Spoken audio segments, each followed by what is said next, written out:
a polished mirror, and grasping the weapon which Hugh forced upon him, he proudly took his station at the door beyond their hearing. "You might have spoiled our plans, master," said Hugh. "You, too, of all men!" "Who would have supposed that he would be so quick?" urged Gashford. "He is as quick sometimes. I don't mean with his hands, for that you know, but with his head, as you or any man," said Hugh. "Dennis, it's time we were going. They're waiting for us. I came to tell you. Reach me my stick and belt. Here, lend a hand, master. Fling this over my shoulder and buckle it behind, will you?" "Brisk as ever," said the secretary, adjusting it for him as he desired. "A man need be brisk to-day. There's brisk work afoot." "There is there?" said Gashford. He said it with such a provoking assumption of ignorance that Hugh, looking over his shoulder and angrily down upon him, replied, "Is there? You know there is. Who knows better than you, master, that the first great step to be taken is to make examples of these witnesses, and frighten all men from appearing against us or any of our body? Any more?" "There's one we know of," returned Gashford, with an expressive smile, "who is at least as well informed upon that subject as you or I." "If we mean the same gentleman, as I suppose we do," Hugh rejoined softly, "I tell you this: he's as good and quick information about everything as—" Here he paused and looked round, as if to make sure that the person in question was not within hearing. "As old Nick himself." "Have you done that, master? How slow you are!" "It's quite fast now," said Gashford, rising. "I say, you didn't find that your friend disapproved of to-day's little expedition? Ha, ha, ha!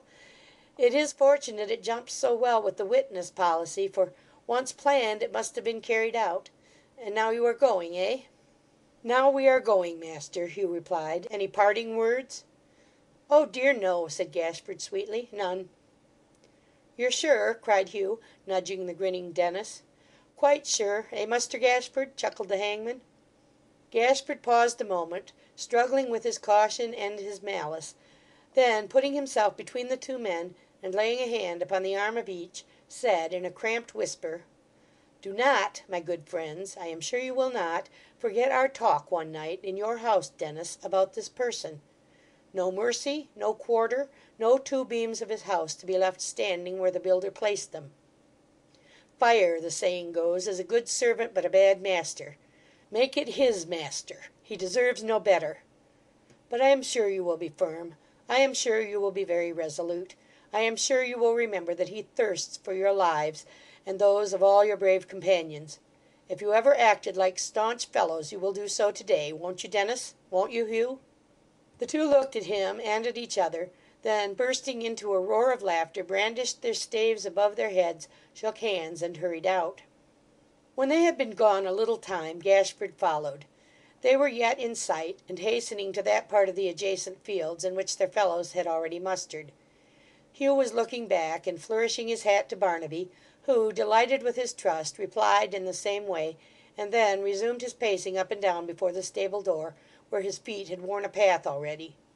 And when Gashford himself was far distant, and looked back for the last time, he was still walking to and fro, with the same measured tread, the most devoted and the blithest champion that ever maintained a post, and felt his heart lifted up with a brave sense of duty and determination to defend it to the last. Smiling at the simplicity of the poor idiot, Gashford betook himself to Welbeck Street by a different path from that which he knew the rioters would take, and sitting down behind a curtain in one of the upper windows of Lord George Gordon's house, waited impatiently for their coming. They were so long, that although he knew it had been settled they should come that way, he had a misgiving they must have changed their plans and taken some other route. But at length the roar of voices was heard in the neighbouring fields, and soon afterwards they came thronging past in a great body. However, they were not all, nor nearly all, in one body, but were, as he soon found, divided into 4 parties, each of which stopped before the house to give 3 cheers, and then went on, the leaders crying out in what direction they were going, and calling on the spectators to join them.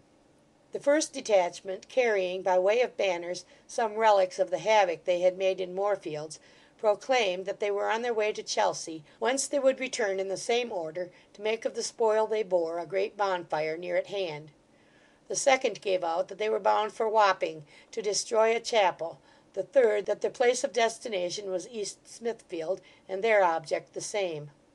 All this was done in broad, bright summer day. Gay carriages and chairs stopped to let them pass, or turned back to avoid them. People on foot stood aside in doorways, or perhaps knocked and begged permission to stand at a window or in the hall until the rioters had passed, but nobody interfered with them, and when they had gone by everything went on as usual. There still remained the fourth body, and for that the secretary looked with the most intense eagerness. At last it came up. It was numerous, and composed of picked men, for as he gazed down among them he recognized many upturned faces which he knew well, those of Simon Tappertit, Hugh, and Dennis in the front, of course. They halted and cheered, as the others had done, but when they moved again they did not, like them, proclaim what design they had. Hugh merely raised his hat upon the bludgeon he carried, and glancing at a spectator on the opposite side of the way, was gone. Gashford followed the direction of his glance instinctively, and saw, standing on the pavement and wearing the blue cockade, Sir John Chester. He held his hat an inch or two above his head to propitiate the mob, and resting gracefully on his cane, smiling pleasantly, and displaying his dress and person to the very best advantage, looked on in the most tranquil state imaginable. For all that, and quick and dexterous as he was, Gashford had seen him recognize Hugh with the air of a patron. He had no longer any eyes for the crowd, but fixed his keen regards upon Sir John. He stood in the same place and posture until the last man in the concourse had turned the corner of the street, then very deliberately took the blue cockade out of his hat, put it carefully in his pocket, ready for the next emergency, refreshed himself with a pinch of snuff, put up his box, and was walking slowly off when a passing carriage stopped and a lady's hand let down the glass. Sir John's hat was off again immediately. After a minute's conversation at the carriage window, in which it was apparent that he was vastly entertaining on the subject of the mob, he stepped lightly in and was driven away.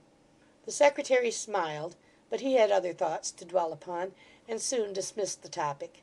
Dinner was brought him, but he sent it down untasted, and in restless pacings up and down the room, and constant glances at the clock, and many futile efforts to sit down and read, or go to sleep, or look out of the window, consumed 4 weary hours. When the dial told him thus much time had crept away, he stole upstairs to the top of the house, and coming out upon the roof, sat down, with his face towards the east. Heedless of the fresh air that blew upon his heated brow, of the pleasant meadows from which he turned, of the piles of roofs and chimneys upon which he looked, of the smoke and rising mist he vainly sought to pierce, of the shrill cries of children at their evening sports, the distant hum and turmoil of the town, the cheerful country breath that rustled past to meet it, and to droop and die, he watched and watched till it was dark, save for the specks of light that twinkled in the streets below and far away, and as the darkness deepened, strained his gaze and grew more eager yet. "Nothing but gloom in that direction still," he muttered restlessly. "Dog, where is the redness in the sky you promised me?" End of chapter 53.